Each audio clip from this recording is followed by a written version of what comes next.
Facebook page এবং ID নিয়ে আরও কয়েকটি কথা আমি বলতে চাই আপনাদের উদ্দেশ্যে। আপনারা বিভিন্ন ক্যাটাগরির ভিডিও ফেসবুক পেজ বা আইডিতে আপলোড দিতেছেন এবং আপনি একবার মানবিক ভিডিও, একবার ফানি ভিডিও, একবার ব্লগ, বিভিন্ন ধরনের ভিডিও, বিভিন্ন ক্যাটাগরির ভিডিও আপনি ফেসবুকে আপলোড দিতে আছেন। ঠিক আছে? আপলোড দিতে থাকেন। যখন দেখবেন যেই ভিডিওটা আপনার ফেসবুক পছন্দ করছে, চয়েস করছে, যেই ভিডিওটা ভাইরাল হইছে, যে ভিডিওটা ভাইরাল হইছে, যে ক্যাটাগরির ভিডিওটা ভাইরাল হইছে, এরপর থেকে আপনি ওই ক্যাটাগরির ভিডিওই আপলোড দিবেন। তাহলে কিন্তু আপনার পেজ এবং আইডি দ্রুত গ্রো হবে, বড় হবে এবং আপনার বেশি, বেশি করে ভিউজ হবে।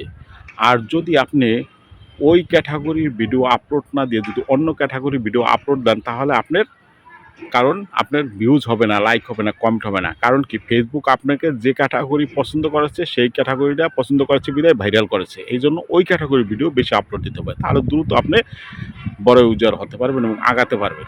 আসসালামু আলাইকুম।